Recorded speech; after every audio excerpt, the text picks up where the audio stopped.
പരിശുദ്ധ പരമദിവ്യകാരുണ്യത്തിന് നേരവും ആരാധനയും സ്തുതിയും പുകഴ്ചയും ഉണ്ടായിരിക്കട്ടെ. പരിശുദ്ധ പരമദിവ്യകാരുണ്യത്തിന് നേരവും ആരാധനയും സ്തുതിയും പുകഴ്ചയും ഉണ്ടായിരിക്കട്ടെ. പരിശുദ്ധ പരമദിവ്യകാരുണ്യത്തിന് നേരവും ആരാധനയും സ്തുതിയും പുകഴ്ചയും ഉണ്ടായിരിക്കട്ടെ. പ്രിയപ്പെട്ടവരെ,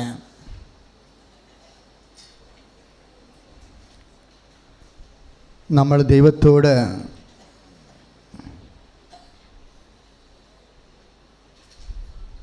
വളരെ ആത്മാർത്ഥമായി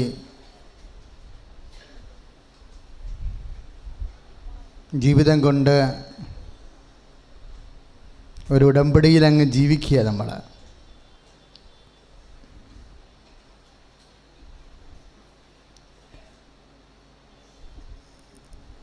ഇന്ന് ഉടമ്പടിയിൽ നമ്മൾ ദൈവത്തോടു കൂടെ ജീവിക്കുമ്പോൾ നമ്മൾക്ക് എന്താണ് സംഭവിക്കുന്നതെന്ന്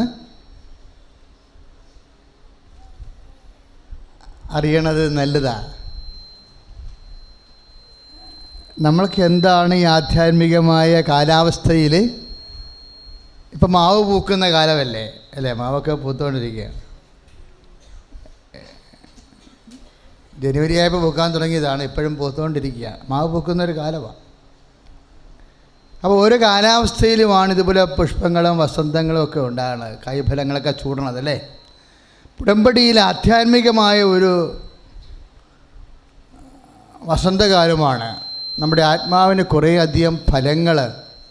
ഇപ്പം ഞാൻ ഇപ്പോഴേ ആദ്യ ഞായറാഴ്ചയുടെ പ്രത്യേകത എന്താണ്? കുഞ്ഞുങ്ങളെ എഴുത്ത് തുടങ്ങിക്കണ ദിവസമാണ്. 19 കുഞ്ഞുങ്ങളും അവരുടെ മാതാപിതാക്കന്മാരും ഉണ്ടാവും. പിന്നെ കുഞ്ഞുങ്ങളെ ചോറിട്ടും അതിന് 10-30 പേരെ ഉണ്ടാകത്തുള്ളൂ. ഇനിയിപ്പോൾ ഈ ശുശ്രൂഷ ഇതിൽ നിന്ന് മാറ്റണമെന്ന് ഞാൻ ചിന്തിക്കുകയാണ്. കാര്യം ഇങ്ങോട്ട് വരാൻ പറ്റണില്ല ശുശ്രൂഷയും കഴിഞ്ഞതിന് ശേഷം. അല്ലാതെ പൊടിക്കുഞ്ഞുങ്ങളുമായിട്ട് ചോരക്കുഞ്ഞുങ്ങളുമായിട്ട് ഇങ്ങനെ കൊണ്ടുപോകാനും പറ്റണില്ല. ഇതിൻ്റെ ഇടയിൽ കൂടിയ ഭയങ്കര പ്രയാസമാണ്. ഇപ്പോൾ ഇനി അതിനെക്കുറിച്ച് ചിന്ത, ഈ ഡേറ്റ് മാറ്റുന്നതിനെക്കുറിച്ച് എൻ്റെ മനസ്സിലപ്പോൾ തോന്നിയായിരുന്നു. ഇപ്പോൾ ഇത് പറയാൻ കാരണം, ഒരു കുഞ്ഞിനെ എഴുത്ത് തുടങ്ങിച്ച്, അവൻ്റെ പേര് നവീൻ കൃഷ്ണ എന്നാണ്. നവീൻ കൃഷ്ണ. ഇപ്പോൾ നവീൻ കൃഷ്ണനെ ഇപ്പോൾ എഴുത്ത് തുടങ്ങിച്ച്, അപ്പോഴവരുടെ അമ്മയും അപ്പനും എന്നോട് പറഞ്ഞു, അച്ഛാ മാതാവിൻ്റെ കൊച്ചാണ് കേട്ടോ എന്ന് പറഞ്ഞു. അപ്പോൾ മാതാവ് നൽകിയ കുഞ്ഞാണെന്ന് പറഞ്ഞു.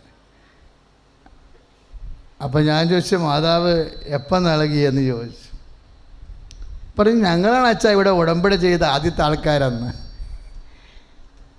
2 ഹൈന്ദവ സഹോദരങ്ങളാണ്. ഞങ്ങളൊക്കെ ഉടമ്പടി ചെയ്യുമ്പോൾ 5 പേരൊക്കെ ഉണ്ടായിരുന്നുള്ള ഉടമ്പടിക്കെന്ന്. ഞങ്ങൾ ഉടമ്പടി ചെയ്യും. അവരെ അപ്പനും അമ്മയും കൂടി എന്നോട് പറഞ്ഞു, ഞങ്ങൾ ഉടമ്പടി. ഞാൻ പറഞ്ഞു, നിങ്ങൾ എന്നാ ഉടമ്പടി ചെയ്തേ, എന്നാ ഉടമ്പടി ചെയ്തതെന്ന് ചോദിച്ചു. പറഞ്ഞ് തുടങ്ങിയത് 2015 കൃപാസനത്തിന് ഉടമ്പടിയുടെ മുമ്പൊരു കാലമുണ്ട്, അതിന് ശേഷം ഒരു കാലമുണ്ട്. 2015 ഡിസംബറിലാണ്, ഏതാണ്ട് നവംബറിലാണ് നമ്മൾ ഉടമ്പടി തുടങ്ങണത്. 1 മാസം കഴിഞ്ഞാണ് ഇവർ വന്ന് ഉടമ്പടി ചെയ്തത്. അന്ന് ഈ പറഞ്ഞ പോലെ ആർക്കും ഒന്നും അറിയത്തില്ല ഇതിനെക്കുറിച്ച്. ഞങ്ങൾക്കും അമ്മ ഉടമ്പടി എന്ന് പറഞ്ഞെന്നല്ലാതെ അതിൻ്റെ ഡീറ്റെയിൽസ് എല്ലാം ഘട്ടം ഘട്ടമായിട്ടാണ് അമ്മ വെളിപ്പെടുത്തിക്കൊണ്ടിരുന്നത്. അപ്പോഴന്ന് പ്രിലിമിനറി വെച്ചാണ് ഉടമ്പടി നടന്നുകൊണ്ടിരുന്നത്. പക്ഷേ ഈ നവീൻ കൃഷ്ണയുടെ അപ്പൻ, അദ്ദേഹത്തിൻ്റെ പേര് സുധീഷ് എന്നാണ്. അമ്മയുടെ പേര് പറഞ്ഞു, പക്ഷേ ഞാൻ മറന്നുപോയി.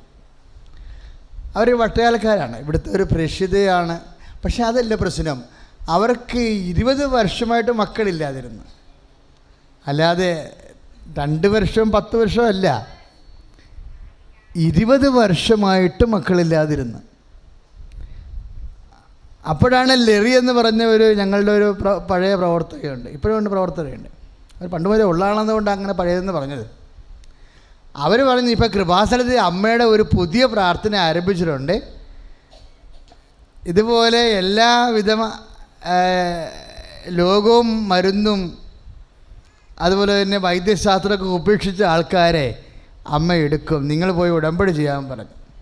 അപ്പോൾ അവർക്കും അതിനെക്കുറിച്ച് അറിയത്തില്ല.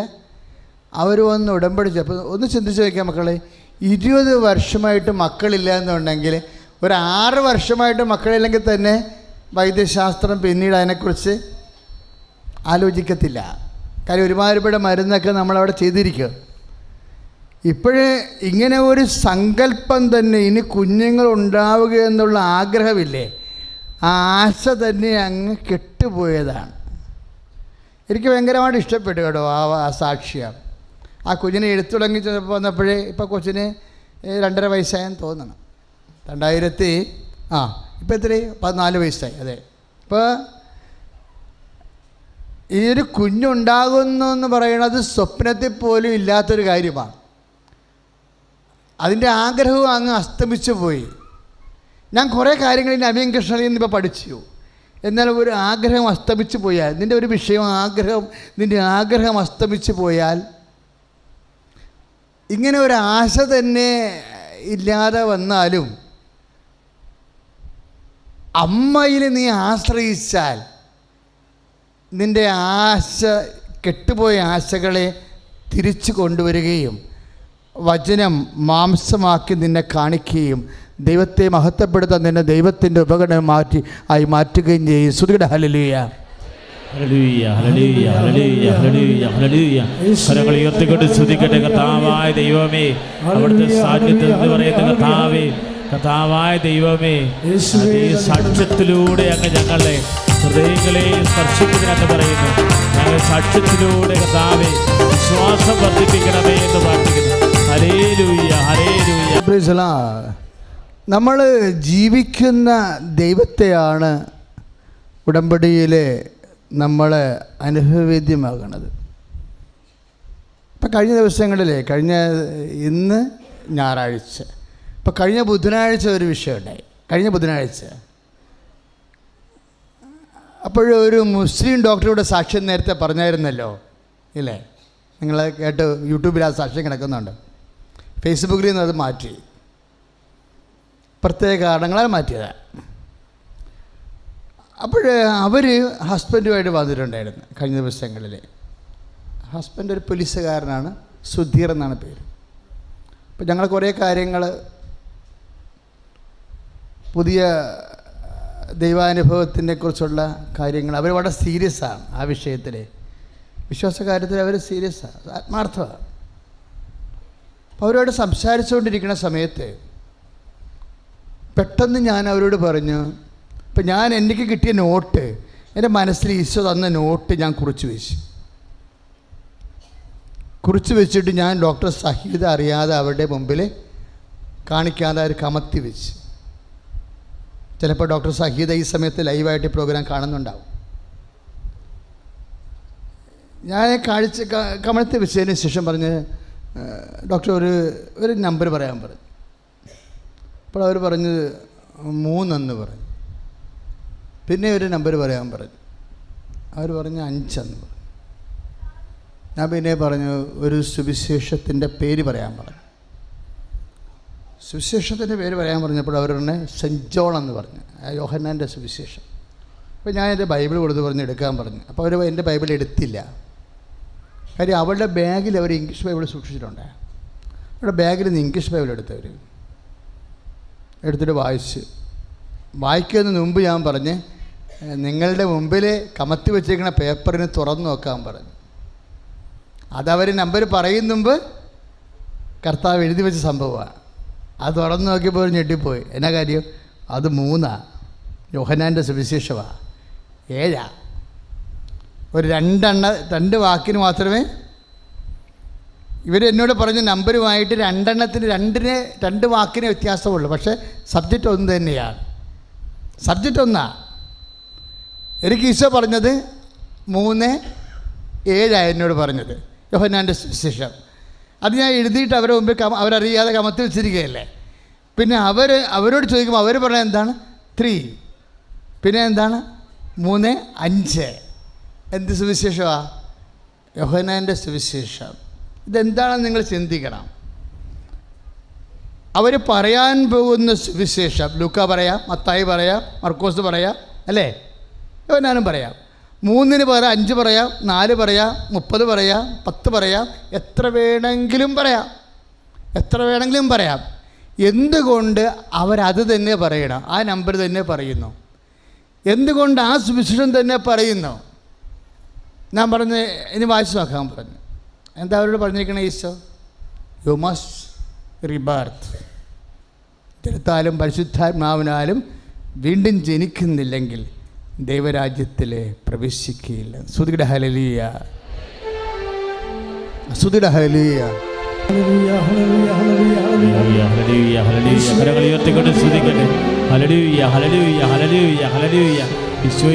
പ്രാർത്ഥിക്കുന്ന കർത്താവെ ആരാധിക്കുന്നു. ഹല്ലേലൂയ, ഹല്ലേലൂയ, ഹല്ലേലൂയ. കർത്താവേ, യേശുവേ, യേശുവേ, യേശുവേ. ഇതെന്താ വിഷയം എന്ന് പറയണത്? ഞാൻ അവരോട് പറഞ്ഞെന്താ ഇസ്രായേൽ, ഇതിനെക്കുറിച്ച് ഞാനിപ്പോൾ വ്യാഖ്യാനിക്കുന്നില്ല. നിങ്ങളെ സംബന്ധിച്ചിടത്തോളം അത് ദൈവത്തിൻ്റെ ഒരു ചുമതലയാണ്. നിങ്ങളുടെ ദൈവവും നിങ്ങളും തമ്മിലുള്ള ജീവിതത്തിൽ അത് വ്യാഖ്യാനിച്ച് തരേണ്ടത് വരണത്. പക്ഷേ കേൾക്കുമ്പോൾ നിങ്ങൾക്ക് മനസ്സിലാവും ഇതിൻ്റെ ഒരു ദൈവത്തിൻ്റെ ഒരു ഇടപെടലിൻ്റെ രീതികൾ മനസ്സിലാക്കണം. കൃപാസനത്തിൽ എൻ്റെ മക്കൾ വരുമ്പോൾ ശ്രദ്ധിക്കേണ്ട കാര്യം ഇതാണ്.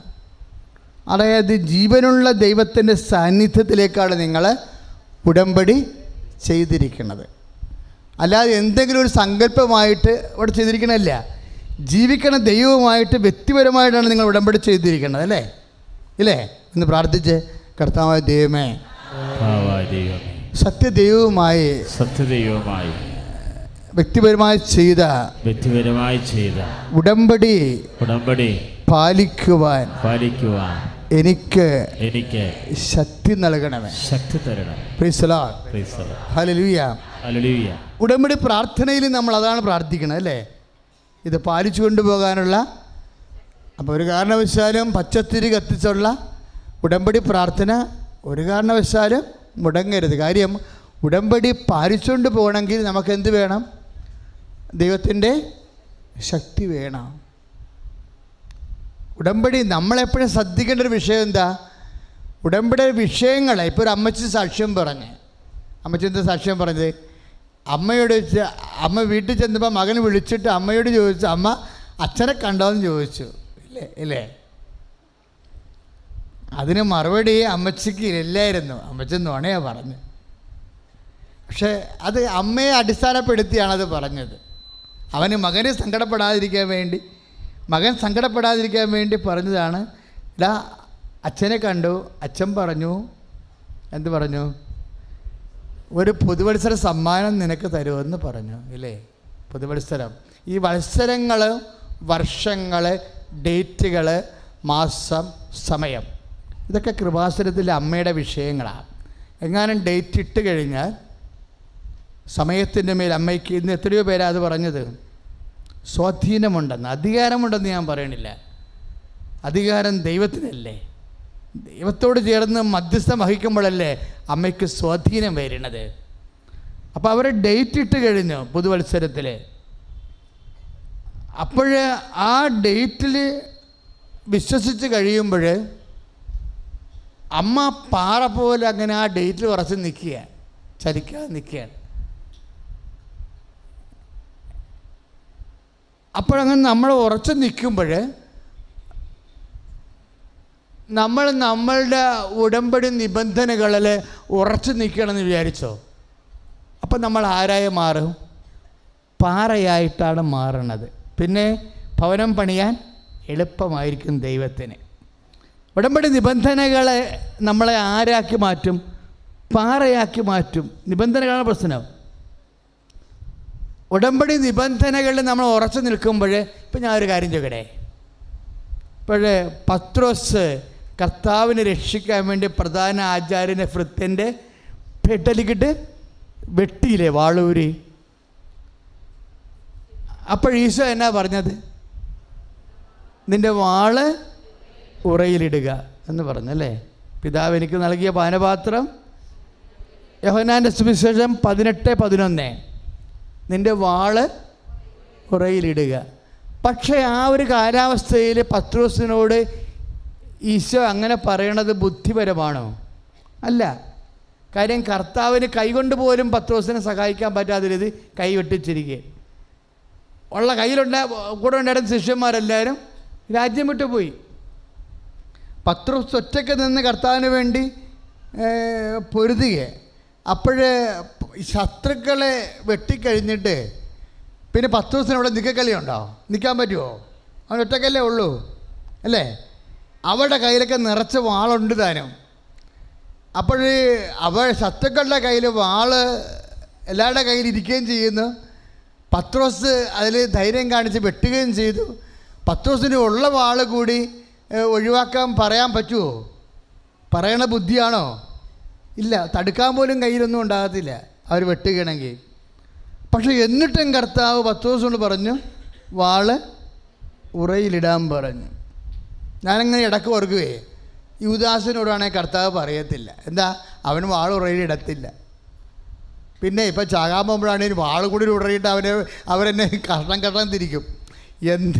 എന്ത് വചനമാണെന്ന് ഞാൻ ജീവൻ പണയം വെച്ചുള്ള പണിക്ക് ഞാനില്ല. യൂദാസ് വാൾ ഉറയിലിടത്തില്ല. യൂദാസിനോടാണ് കർത്താവ് വാൾ ഉറയിലിടാൻ പറഞ്ഞിരുന്നെങ്കിൽ തീർച്ചയായിട്ടും യൂദാസ് പറയും, കർത്താവ് ഇപ്പം എല്ലാം ഞാൻ അനുസരിക്കും, ഇപ്പം അനുസരിക്കത്തില്ല. അനുസരിച്ച് കഴിഞ്ഞാൽ ഇവരെൻ്റെ പെടലിയെടുക്കും. ഇപ്പോൾ ഞാൻ വാളുറയിൽ വചനം അനുസരിക്കുന്നത് വിവേകമല്ല. ജീവൻ പണയം വെച്ചുള്ള വചനം അനുസരിക്കലൊന്നും വേണ്ട, ഇല്ലേ? അതാണ് സംഭവം. എന്തുകൊണ്ട് പത്രോസിനോട് കർത്താവ് പറഞ്ഞു വാളുറയിലിടാൻ? എന്താ? അവനവൻ്റെ ജീവനേക്കാളും കർത്താവിൻ്റെ വചനം അനുസരിക്കുമെന്ന് കർത്താവ് പത്രോസിൽ വിശ്വസിക്കുന്ന കൈയടിച്ച് കർത്താവ് ഹല്ലേലൂയ.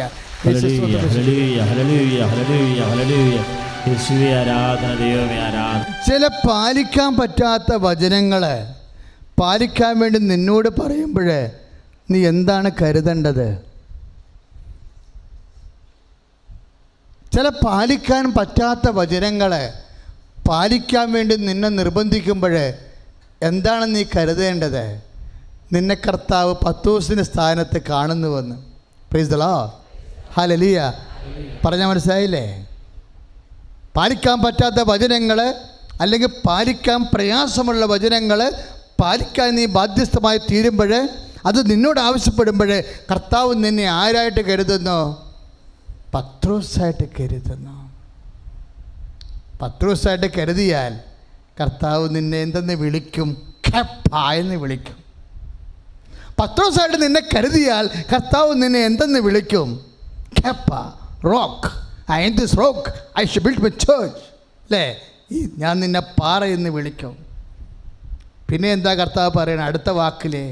ഈ പാറമേൽ എൻ്റെ പള്ളി ഞാൻ പണിയും. ദൈവവേദലേ, നിന്നെ പാറയെന്ന് കർത്താവ് കണ്ടു കഴിഞ്ഞാൽ കർത്താവിന് നിൻ്റെ മേൽ ആധ്യാത്മിക ഗോപുരങ്ങൾ സ്വർഗീയ ജലസരം പണിയാൻ എളുപ്പമായിരിക്കും.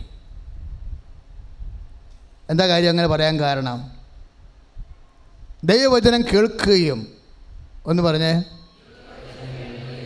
മത്തായിയുടെ സുവിശേഷമാണ് 7:24. മത്തായി 7:24. ദൈവവചനം കേൾക്കുകയും അതനുസരിച്ച് ജീവിക്കുകയും ചെയ്യുന്നവര് പാറമേൽ തൻ്റെ ഭവനം പണി ചെയ്ത ബുദ്ധിമാനായ മനുഷ്യന് തുല്യനാണ്. മക്കളെ, ദൈവവചനം കേൾക്കുകയും പറഞ്ഞ് അതനുസരിച്ച് ജീവിക്കുകയും ചെയ്യുന്നവൻ. ഇപ്പം രണ്ട് കാര്യങ്ങളാണ്. എന്താണ്? ഒന്ന് ദൈവവചനം കേൾക്കുക, രണ്ടാമത്തെ എന്താണ്? അതാണ് സംഭവം. ഇപ്പം നമ്മൾ ഉടമ്പടി നിബന്ധനകളിലൂടെ അതാണ് ചെയ്യണത്, ഇല്ലേ? ഉടമ്പടി നിബന്ധനകൾ നമ്മളെ പാറയാക്കി മാറ്റുമെന്ന് പറഞ്ഞ കാര്യം അതാണ്. ഇപ്പം ചേച്ചി പറഞ്ഞില്ലേ, ഇത്രയും കൂടി വെയിറ്റ് ചെയ്യുമോനെ എന്ന് പറഞ്ഞില്ലേ? ഉച്ചയായി അമ്മേ, മെയിലൊന്നും വന്നില്ല എന്ന് പറഞ്ഞില്ലേ? അമ്മ പറഞ്ഞ ഡേറ്റായി 8-ാം തീയതിയായി, ഉച്ചയായി, മെയിലൊന്നും വന്നില്ല. അപ്പോൾ അമ്മ എന്നാ പറയണത്? ഇത്രയും കൂടി വെയിറ്റ് ചെയ്യും മോനെ എന്ന് പറയും. കാര്യം അമ്മയുടെ ആ ഒരു വിശ്വാസത്തിലാണ് കർത്താവ് മകൻ്റെ ജോലി കൊടുക്കുന്നത്. അവൻ്റെ കഴിവിലല്ല, അവൻ്റെ യോഗ്യതയിലല്ല, അമ്മയുടെ വിശ്വാസത്തിലാണ്. വിശ്വാസം എന്താണ് ചെയ്യണത്? നമ്മൾ വിശ്വാസം ഓരോ പ്രതിസന്ധി വരുമ്പോഴും വിശ്വാസം നമ്മൾ പ്രഖ്യാപിച്ച് കൊടുക്കണം. പറഞ്ഞ മനസ്സിലായല്ലേ? ഓരോ പ്രതിസന്ധി വരുമ്പോഴും വിശ്വാസം പ്രഖ്യാപിച്ച് കൊടുക്കണം. വിശ്വാസം പ്രഖ്യാപിക്കണത് എങ്ങനെയാണ്? ഇപ്പോൾ ഒരു മോള് സാക്ഷ്യം പറഞ്ഞു, ക്യാൻസറാണ്, സുഖപ്പെട്ടു, പിന്നെയും ക്യാൻസർ തിരിച്ചു വന്നു, പച്ചപ്പ് തുടങ്ങി അല്ലേ, വീണ്ടും ആ ക്യാൻസർ തിരിച്ചു വരികയാണ്, ശരീരത്തിൽ പഴുപ്പും പച്ചപ്പും തുടങ്ങി, ക്യാൻസർ മുന വെക്കാൻ തുടങ്ങി. അപ്പോഴെന്നാ ചെയ്യണം? നമ്മൾ ഈ ക്യാൻസറിനെ ഈശോൻ്റെ നാമത്തിലാക്കി കളയും. എന്താ പ്രാർത്ഥിക്കുമ്പോൾ ചെയ്യണത്? നമ്മൾ ക്യാൻസറല്ല കർത്താവെന്ന് പറയും, ഇല്ലേ? ഈശോയാണ് കർത്താവെന്ന് പറയും. നീ പറയണം, ക്യാൻസറല്ല കർത്താവ്, ഈശോയാണ് കർത്താവെന്ന് പറയാൻ പറയും. ഈശോ കർത്താവായി കഴിയുമ്പോൾ എന്ത് പറയും? ക്യാൻസർ ഈശോയുടെ ഭരണത്തിൻ്റെ കീഴിലാകും. ഇങ്ങനെ വിശ്വാസം പ്രഖ്യാപിക്കണത്. യേശു കർത്താവാണെന്ന് അധരം കൊണ്ട് ഏറ്റുപറയും. ക്യാൻസറല്ല കർത്താവ്, യേശുവാണ് കർത്താവെന്ന് അധരം കൊണ്ടിട്ട് പറയും. ഇപ്പം കടങ്ങളൊക്കെ വരുമ്പോഴും ജപ്തി വരുമ്പോഴും നീ പറയണം, ബാങ്കല്ല കർത്താവ്, ജപ്തിയല്ല കർത്താവ്, യേശുവാണ് കർത്താവെന്ന് പറയണം. ഹല്ലേലൂയ. കരങ്ങൾ ഉയർത്തിക്കൊണ്ട് സ്തുതിക്കട്ടെ. ഹല്ലേലൂയ. കർത്താവേ, ജപ്തി നടപടികൾ ഉണ്ടാകുമ്പോൾ, കടഭാരം കേറുമ്പോൾ അങ്ങ് ഞങ്ങളുടെ കൂടെയുണ്ടെന്ന്, അങ്ങ് ഞങ്ങളുടെ ദൈവമാണെന്ന് വിശ്വസിച്ചുകൊണ്ട് പ്രാർത്ഥിക്കാൻ, അങ്ങിൽ ആശ്രയിക്കാൻ ദൈവത്തിന്റെ പരിശുദ്ധാത്മാവ് ഞങ്ങളെ ശക്തിപ്പെടുത്തണമേ. പരിശുദ്ധ പരമദിവ്യകാരുണ്യത്തിന് ആരാധനയും സ്തുതിയും പുകഴ്ചയുണ്ടായിരിക്കട്ടെ. ഈ വിശ്വാസം പ്രഖ്യാപിക്കണേ. എന്തെങ്കിലും വിഷയം സംഭവിച്ചു കഴിഞ്ഞാൽ, ഇപ്പോൾ കുടുംബത്തിൻ്റെ സമാധാനം പോയി, ചട്ടാരിയന്മാർ തമ്മിൽ ഭാഗോടമ്പടി പ്രകാരം കൊണ്ട ബഹളമാണ്, വഴക്കാണ്. ചിലപ്പോൾ നിൻ്റെ അമ്മായി അപ്പനായിക്കൊള്ളട്ടെ, ആരായിക്കൊള്ളട്ടെ, ഒരു പ്രത്യേക സാഹചര്യത്തിൽ പെട്ടെന്ന് കള്ളന്മാർ ചവിട്ടി ചടൻ്റെ കൂടെ അനിയൻ്റെ കൂടെ ചേർന്ന് വിചാരിച്ചോ, അത് മിക്കവാറും നീ ഉപ്പ് ചേഴ് റിട്ടയർ എടുത്ത് ഇറങ്ങേണ്ടി വരുമായിരിക്കും, ഇല്ലേ? കാര്യം അനിയത്തിനെ കെട്ടിച്ചത് അല്ലെങ്കിൽ ചേച്ചിനെ കെട്ടിച്ചത് ആരെങ്കിലും ഏതെങ്കിലും സഹോദരനായിരിക്കും. അപ്പോൾ സ്വാഭാവികമായിട്ട് വീട് സ്ഥലം ചിലപ്പോൾ അവരുടെ പേരിൽ എഴുതി കൊടുക്കേണ്ടി വരും. നിനക്ക് അനിയത്തിനെ കെട്ടിക്കുന്ന കാലത്തോ ചേട്ടത്തിനെ കെട്ടിക്കുന്ന കാലത്തോ നിനക്ക് ചിലപ്പോൾ സഹായിക്കാൻ കഴിഞ്ഞ് കാണത്തില്ല. അപ്പോൾ നീ ആ കാശ് തന്നാൽ മതി, അങ്ങനെയാണെങ്കിൽ വീടിൻ്റെ പകുതി ഓഹരി തരാൻ പറയുമ്പോൾ കാശ് നമ്മുടെ ഇല്ലായിരിക്കും. പറഞ്ഞാൽ മനസ്സിലായില്ലേ? അപ്പോൾ നമ്മൾ ഓർക്കും, നമ്മളെ കണ്ണീരിടും, കർത്താവേ ഇറങ്ങേണ്ടി വരുമല്ല, ഇറങ്ങേണ്ടി വരുക. എൻ്റെ ദൈവമേ, നീ ഇറങ്ങിയാൽ എവിടെ കോട്ടെ ഇറങ്ങണത്? വിശ്വാസി കർത്താവിൻ്റെ കൈ പിടിക്കാൻ വേണ്ടിയാണ് ഇറങ്ങണത്, അല്ല നീ നിരത്തിലോട്ട് ഇറങ്ങത്തൊന്നുമില്ല. നിന്നെ നിരത്തിലോട്ട് ഇറക്കത്തില്ലെന്ന് കർത്താവ് പറഞ്ഞിട്ടുണ്ട്. ഞാൻ നിന്നെ അനാഥരായി വിടത്തില്ലെന്ന് കൈയടിച്ച് കർത്താവ്. ഹല്ലേലൂയ.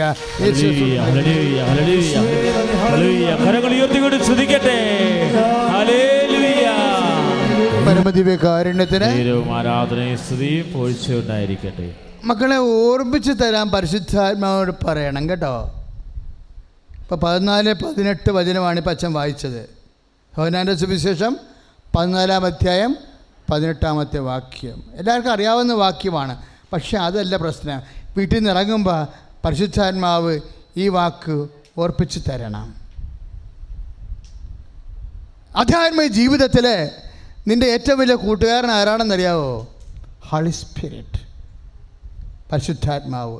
കഴിഞ്ഞ ദിവസങ്ങളിലൊരു സംഭവം ഉണ്ടായി.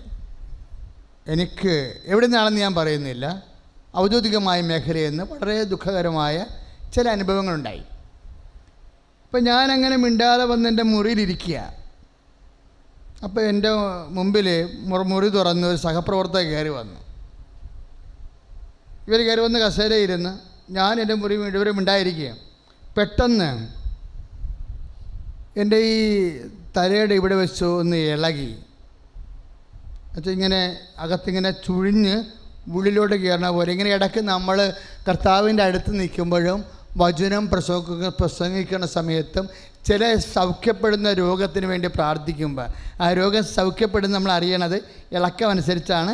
ചിലതറിയണം, എല്ലാം അങ്ങനെയല്ല. ചിലത് ഈസിയായിട്ട് അറിയാൻ പറ്റും, ചിലത് തല ഇങ്ങനെ ഉച്ചയ്ക്ക് ഇരുന്നുകൊണ്ടോ അല്ലെങ്കിൽ സൈഡിരുന്നുകൊണ്ടോ ഇങ്ങനെ അകത്തിരുന്നുകൊണ്ട് കോശങ്ങളിൽ ഇങ്ങനെ ചുഴിയണ പോലെ നമുക്ക് തോന്നും. അപ്പോൾ ഞാൻ ഇങ്ങനെ സങ്കടപ്പെട്ടിരിക്കുക വിഷമത്തിൽ. അപ്പോൾ ഇങ്ങനെ തല ഇങ്ങനെ ചുഴിഞ്ഞ് വന്ന്. അപ്പോൾ ഞാൻ പറഞ്ഞു, എടി വിശ്വാസപ്രമാണം ചൊല്ലാൻ പറഞ്ഞു. ഉടനെ അവർ വിശ്വാസപ്രമാണം ചൊല്ലി. ഞാൻ പറഞ്ഞു ഒരു നമ്പർ പറഞ്ഞേ. അവർ പറഞ്ഞ് 14. ഒരെണ്ണം കൂടി പറയാൻ പറഞ്ഞു. ഉടനെ കൂടി പറയാൻ പറഞ്ഞപ്പോൾ അവർ 17 പറഞ്ഞു. ഞാൻ പറഞ്ഞ് സുവിശേഷം പറഞ്ഞേ. അപ്പോൾ ഒരു യോഹന്നാൻ പറഞ്ഞു. ഞാൻ പറഞ്ഞു ജസ്റ്റ് ഒന്ന് വായിച്ച് നോക്കാൻ പറഞ്ഞു. അപ്പോഴെനിക്കറിയേണ്ടി വന്നത്, ഞാൻ ഇനി അഭിമുഖീകരിക്കാൻ പോകുന്ന പ്രശ്നത്തിന് ഒരു ബൈബിൾ വിഷയമാണ്. ആ വിഷയത്തിന് ഞാൻ മുമ്പിൽ ഒരു വലിയ പുസ്തകം എടുത്ത് വെച്ചിട്ടുണ്ട്. ജെറോം ബിബ്ലിക്കൽ കമൻട്രി എന്നുള്ള 4-ാം നൂറ്റാണ്ട് മുതലുള്ള സഭയുടെ പുസ്തകമാണ്. ഇപ്പോൾ തുടങ്ങിയതല്ല. ബൈബിൾ വ്യാഖ്യാനത്തിന് വേണ്ടി 4-ാം നൂറ്റാണ്ടിൽ തൊട്ട് ഒരു പണ്ഡിതനുണ്ടായിരുന്നു, ജെറോം എന്ന് പറഞ്ഞു. അദ്ദേഹം ഒരു ഗുഹയിലാണ് താമസിച്ചത്, ഇസ്രയേലിൽ. ഞാൻ ഇസ്രയേലിൽ പോയപ്പോൾ അദ്ദേഹത്തിൻ്റെ ഗുഹയിൽ കയറി ഇരുന്നിട്ടുണ്ട്. ജെറോമിൻ്റെ ഗുഹയിൽ പോയി ഇരുന്നായിരുന്നു. കാര്യം അദ്ദേഹം അവിടെ വെച്ചാണ് ബൈബിൾ പഠിച്ചത്. അപ്പം ഞാൻ അവിടെ പോയി ഇരുന്ന് പ്രാർത്ഥിച്ചിട്ടുണ്ട് ജെറോമിൻ്റെ ഗുഹയിൽ. ഇപ്പോഴും ഉണ്ട് ഗുഹ. വിശുദ്ധനാട് സന്ദർശിക്കുന്നവർക്ക് ജെറോമിൻ്റെ ഗുഹ കാണാൻ പറ്റും. അപ്പം അദ്ദേഹത്തിൻ്റെ പേരിലുള്ള പുസ്തകമുണ്ട്, കമൻട്രി, ബിബ്ലിക്കൽ കമൻട്രി, ഇംഗ്ലീഷാണ്. അതിൻ്റെ അകത്ത് നിന്ന് ഞാനിന്ന് അനുഭവിക്കുന്ന ചില വിഷയങ്ങൾക്ക്, സാങ്കേതിക വിഷയങ്ങൾക്ക്, സുവിശേഷവും ദൈവശാസ്ത്രപരമായിട്ടുള്ള സാങ്കേതിക വിഷയങ്ങൾക്ക് ഇതിൽ മറുപടി ഉണ്ടാകുമെന്ന് വിചാരിച്ചുകൊണ്ട് ഞാൻ ബിബ്ലിക്കൽ കമൻട്രി ഓപ്പൺ ചെയ്ത് കഴിഞ്ഞപ്പോഴാണ് എൻ്റെ തലയിൽ ഇങ്ങനെ ചുഴന്ന് ഇറങ്ങിയത്. അപ്പം ഞാൻ ഇവരോട് നമ്പർ ചോദിച്ചപ്പോൾ അവർ നമ്പർ പറഞ്ഞു. അവർ വായിക്കാൻ പറഞ്ഞപ്പോൾ അവർ പറഞ്ഞു, ഈ ആത്മാവിനെ സ്വീകരിക്കാൻ ലോകത്തിന് പറ്റത്തില്ല എന്ന്. അപ്പം അതാണ് വചനം. 14-17 എന്താണ്? ഈ ആത്മാവിനെ സ്വീകരിക്കാൻ ലോകത്തിന് പറ്റത്തില്ല. അപ്പോഴും നമ്മൾ പറയുന്ന ചില വിഷയങ്ങൾ ഉൾക്കൊള്ളാനോ മനസ്സിലാക്കാനോ ലോകത്തിൻ്റെ അരുവി വ്യാപരിക്കുന്ന ആൾക്കാർക്ക് പറ്റണമെന്ന് നിർബന്ധമില്ല. അതുകൊണ്ട് ചില സമാധാനങ്ങളും അസ്വസ്ഥങ്ങളൊക്കെ എപ്പോഴും ഇങ്ങനെ വന്നുകൊണ്ടേയിരിക്കും. പക്ഷേ നമ്മളെന്താ പറഞ്ഞത്? ഈ സത്യാത്മാവെന്നാണ് പറഞ്ഞത്. അതായത് നമ്മൾ ഈ അനുഭവിക്കുന്ന ആത്മാവ് ദൈവത്തിൻ്റെ സത്യത്തിൻ്റെ ആത്മാവാണ്. അപ്പോൾ എൻ്റെ ഈ സത്യത്തിൻ്റെ ആത്മാവിൻ്റെ വചനങ്ങളിൽ നിന്നാണ് ഇപ്പം നിന്നോട് എന്താ പറഞ്ഞിരിക്കണത്? ദൈവത്തിലെ നിനക്ക് താങ്ങാനാവാത്ത ഒരു വചനം നിറവേറ്റാൻ നിന്നോട് ആവശ്യപ്പെട്ടാൽ ദൈവം നിന്നെ പത്രോസിൻ്റെ സ്ഥാനത്ത് കാണുന്നുവെന്ന്. Praise the Lord. അല്ല, ദൈവം നിന്നെ കൈവിട്ടെന്നല്ല കാണേണ്ടത്. നിനക്ക് താങ്ങാനാവാത്തൊരു വചനം പാലിക്കാൻ നിന്നോട് നിർബന്ധിക്കുമ്പോൾ ദൈവം നിന്നെ പത്രോസിൻ്റെ സ്ഥാനത്ത് കാണുന്നു. അങ്ങനെ പത്രോസിൻ്റെ സ്ഥാനത്ത് കണ്ടാൽ ദൈവം നിന്നെ ആ വചനം കടുകട്ടിയായ വചനങ്ങൾ പാലിച്ചാൽ നീ ആരായി മാറും? പാറയായി മാറും, ഇല്ലേ? ഇപ്പോൾ ഒരു പാറയായ ഒരു മകൻ പെട്ടെന്ന് മാറില്ല. ഉടമ്പടി ചെയ്യുമ്പോൾ, ഉടമ്പടി ചെയ്തപ്പോൾ 189 ദിവസം മദ്യപിക്കാതെ ഇരുന്ന ആളാണ്, ഇല്ലേ? 189 ദിവസം. അതിൻ്റെ അർത്ഥം വർഷങ്ങളായിട്ട് അദ്ദേഹം മദ്യപിക്കുന്നു. ഉടമ്പടി കർത്താവിനോട് ചെയ്തപ്പോൾ ആ മനുഷ്യൻ പാറയായി മാറുകയാണ്. ഉടമ്പടി കർത്താവിനോട് ചെയ്തപ്പോൾ ആ മനുഷ്യന് അത് പാലിക്കണമെന്നുള്ള കാര്യം അറിയാമല്ലോ. ഒരു 5 കൊല്ലം മദ്യപാനം ഉപയോഗിച്ചാൽ തന്നെയും ശീലമായി മാറും. അപ്പോൾ 5 അതിനേക്കാളുപരി 40 കൊല്ലം 55 കൊല്ലമൊക്കെ മദ്യപാനികൾ ഉടമ്പടി എടുക്കുമ്പോൾ കർത്താവ് അതിനോട് മാനസികമായിട്ട് ഒരു യോജിപ്പ്, എങ്ങനെ ഉടമ്പടിയോട് മാനസികമായ യോജിപ്പ് തോന്നിക്കഴിഞ്ഞാൽ ഓട്ടോമാറ്റിക്കായിട്ട് നമ്മൾ പാറയായി മാറും. വയനാട്ടിലെ മാനന്തവാടിലെ ചേട്ടൻ്റെ സാക്ഷ്യം മദ്യപാനത്തെക്കുറിച്ച് സാക്ഷ്യമാണ്. അതും കിടക്കുന്നുണ്ട് യൂട്യൂബിൽ. അദ്ദേഹം എന്നോട് പറഞ്ഞത്, ഇവിടെ സാക്ഷ്യം പറഞ്ഞത്, 12 വയസ്സ് മുതൽ ഞാൻ മദ്യപിക്കുന്നതാണ്, 30 കൊല്ലമായി മദ്യപിക്കുന്നു. ഞാൻ മദ്യപിക്കാൻ കാരണം എന്താ? എൻ്റെ അമ്മമ്മയും അപ്പാപ്പനും പാറ്റുകാരായിരുന്നു. നടൻ മാറ്റണ ആടാ, അങ്ങയുടെ ഭാഷ പറഞ്ഞത് നടൻ കാച്ചണ ആൾക്കാരായിരുന്നു എന്ന് വെച്ചാൽ വാറ്റി കുടിക്കണ ആൾ. വാറ്റിയിട്ട് സാധനങ്ങളെടുത്ത് വാറ്റിയിട്ട് കട്ടിൻ്റെ അടുത്ത് ആഴെ വെക്കും. 12 വയസ്സുള്ള ഞാൻ പോയി അതൊന്ന് രുചിച്ച് നോക്കും. അങ്ങനെ കുടിച്ച് 30 കൊല്ലമായി ഞാൻ കുടിക്കുന്നതാണ്. പക്ഷേ ഉടമ്പടി ചെയ്ത് മാതാവിൻ്റെ മുമ്പിൽ പാലിക്കാമെന്ന് പറഞ്ഞിട്ട് പിന്നെ എനിക്ക് കെട്ടിടം പണിയാണ് പരിപാടി. ഞാൻ ചെല്ലുന്ന സ്ഥലങ്ങളിലെല്ലാം ആൾക്കാർ ഒഴിച്ചു വെക്കുന്നുണ്ട് പഴയ ഓർമ്മയ്ക്ക്. പക്ഷേ എനിക്ക് കുടിക്കാൻ പറ്റണില്ല.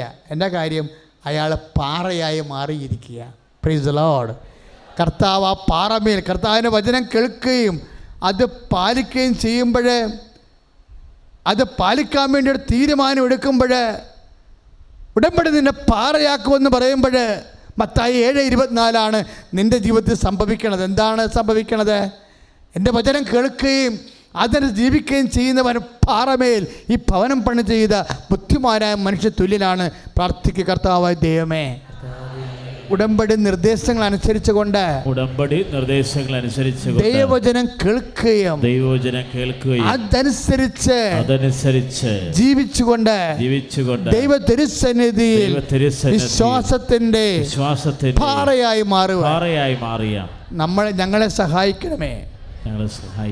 മക്കളെ, നമ്മളെ പാറയായി മാറ്റുന്നത് ആരാ? വിശ്വാസമാണ്. നമ്മളെ പാറയായി മാറ്റുന്നത് ആരാ? വിശ്വാസമാണ്.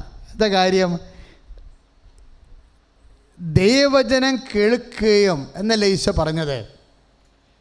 ആണോ? ഇപ്പം യോഹന്ന മത്തായി 7:24 എന്താ പറഞ്ഞത്? ദൈവവചനം ഒന്ന് പറഞ്ഞേ. ദൈവവചനം കേൾക്കുകയും അതനുസരിച്ച് ജീവിക്കുകയും ചെയ്യുന്നവരെ പാറമേൽ തന്റെ ഭവനം പണി ചെയ്ത ബുദ്ധിമാനായ മനുഷ്യന് തുല്യനാണ്. പാറയാക്കി മാറ്റണ എന്താ? ദൈവവചനത്തിന്റെ ആദ്യം എന്താ സംഭവിക്കണത്? കേൾവിയാണ്. കേൾവിയിലൂടെ എന്താ സംഭവിക്കണത്? വിശ്വാസം അല്ലേ? വിശ്വാസം കേൾവിയിൽ നിന്ന് അല്ലേ? അങ്ങനെയല്ലേ പറഞ്ഞിരിക്കണേ? റോമാ 10:9 എന്താ പറയണത്? നമ്മളെങ്ങനെ പാറയായി മാറണമെന്നാണ് ഇപ്പോൾ പറയണത്. എങ്ങനെയാണ് പറയണത്? ഈ കേൾവിയും തന്നെയാ. കേൾവിയാണ് നമ്മളെ വിശ്വാസം നൽകണത്. വിശ്വാസമാണ് നമ്മളെ പാറയാക്കി മാറ്റുന്നത്. വിശ്വാസം കേൾവിയിൽ നിന്ന് പറഞ്ഞ് റോമാ 10:9 വിശ്വാസം കേൾവിയിൽ നിന്ന് കേൾവി യേശു ക്രിസ്തുവിനെ കുറിച്ചുള്ള പ്രസംഗങ്ങളിൽ നിന്നുമാണ്. Price the Lord. അവ ക്രിസ്തുവിനെ കുറിച്ച് കേൾക്കുമ്പോഴാണ് നമ്മൾക്ക് വിശ്വാസം കൂടുന്നത്. ക്രിസ്തുവിനെ കുറിച്ച് കേൾക്കുമ്പോഴാണ് വിശ്വാസം കൂടി നമ്മൾ പാറയായി മാറുന്നത്. Price the Lord. പ്രാർത്ഥിക്കുക, കർത്താവായ ദൈവമേ, റോമാ 10:9 അനുസരിച്ചുകൊണ്ട് യേശുക്രിസ്തുവിനെ കുറിച്ച് കേട്ട് മത്തായി 7:24 പ്രകാരം അത് പാലിച്ച് വചനം പാലിച്ച് പാറയായി മാറാൻ കർത്താവേ, ഈ പാറമേൽ കർത്താവിന്റെ ഭവനം പണി ചെയ്യുന്ന മത്തായിയുടെ സുവിശേഷം 16:18 അനുസരിച്ചുകൊണ്ട് വിശ്വാസത്താൽ ദൈവിക പദ്ധതികളെ നടപ്പിലാക്കുവാൻ നിവൃത്തിയാക്കുവാൻ എന്നെ അഭിഷേകം ചെയ്യണമേ. ഹല്ലേലൂയ.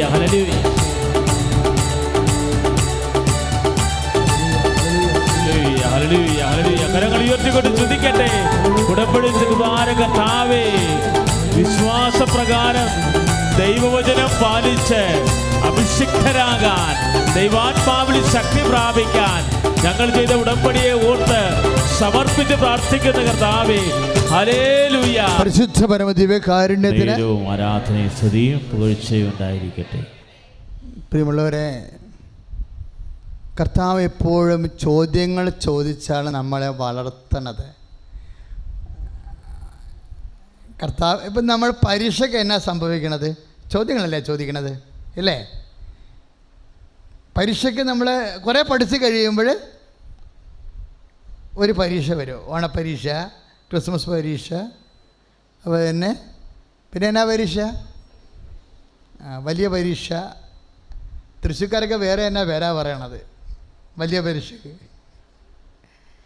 അപ്പോൾ ഇങ്ങനെ ഇതുപോലെ നമ്മളുടെ ജീവിതത്തിലും 3 പരീക്ഷകളുണ്ട്. ഓണപ്പരീക്ഷ ഉണ്ട്, ക്രിസ്മസ് പരീക്ഷ ഉണ്ട്, ആണ്ട് പരീക്ഷയുണ്ട്. ഓണപ്പരീക്ഷ എന്ന് പറഞ്ഞാൽ വിശ്വാസത്തിൻ്റെ പരീക്ഷയാണ്. ക്രിസ്മസ് പരീക്ഷ ശരണത്തിൻ്റെ പരീക്ഷയാണ്. ആണ്ട് പരീക്ഷ സ്നേഹത്തിൻ്റെ പരീക്ഷയാണ്. ആണ്ട് പരീക്ഷയെക്കുറിച്ചാണ് പത്രോസ് ചോദിക്കുന്നത്.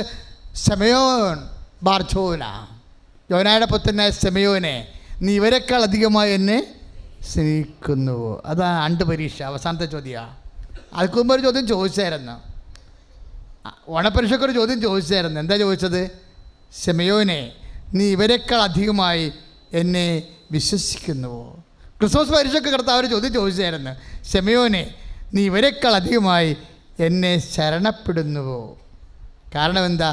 ദൈവത്തിൽ നമ്മൾ വളരണത് 3 കാര്യങ്ങൾക്ക് മറുപടി പറഞ്ഞുകൊണ്ടാണ്. വിശ്വാസത്തിന്, ശരണത്തിന്, ദൈവസ്നേഹത്തിന്. കൈ അടിച്ച് കർത്താവ് ഹല്ലേലൂയ, യേശുവേ സ്തോത്രം. ഹല്ലേലൂയ, ഹല്ലേലൂയ, ഹല്ലേലൂയ, ഹല്ലേലൂയ, ഹല്ലേലൂയ, ഹല്ലേലൂയ. കരങ്ങൾ ഉയർത്തിക്കൊണ്ട് സ്തുതിക്കട്ടെ. കർത്താവേ, ദൈവത്തെ സ്നേഹിക്കാൻ, അങ്ങേ സ്നേഹിക്കാൻ, ദൈവസ്നേഹത്തെ നിറയാൻ, ശിമയോനെ പോലെ അനുഗ്രഹിതനാകാൻ. എഴുന്നേൽക്കുക, എല്ലാവരും എഴുന്നേൽക്കുക.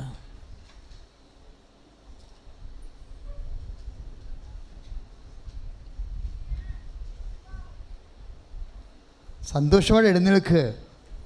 മാതാവിൻ്റെ വിശുദ്ധ മണ്ണിൽ കാലുകുത്തി കണ്ണീരിട്ട ആരാധന നിമിഷങ്ങളാണ്. നീ വിശ്വസിക്കൂ. നിൻ്റെ കാര്യത്തിൽ കർത്താവ് എത്രയോ നേരത്തെ തീരുമാനം എടുത്തുകൊണ്ടാണ് നിന്നെ അമ്മയുടെ അടുത്തേക്ക് വിളിച്ചതെന്ന്, ഇല്ലേ? അത് ചിന്തിച്ചാൽ മതിയല്ലോ.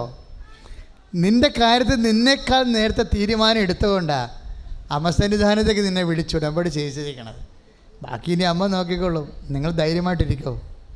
മക്കളെ, നമ്മളിപ്പോൾ ഓരോരോ രോഗികൾക്ക് വേണ്ടി പ്രാർത്ഥിക്കാൻ പോവുകയാണ്. രോഗികൾ മാത്രമല്ല, കൃപാസനത്തിൻ്റെ അമ്മ മധ്യസ്ഥം വഹിക്കുന്ന സാക്ഷ്യങ്ങൾ നിങ്ങൾ കേട്ട് കാണാം. എല്ലാ മേഖലകളിലുമാണ്.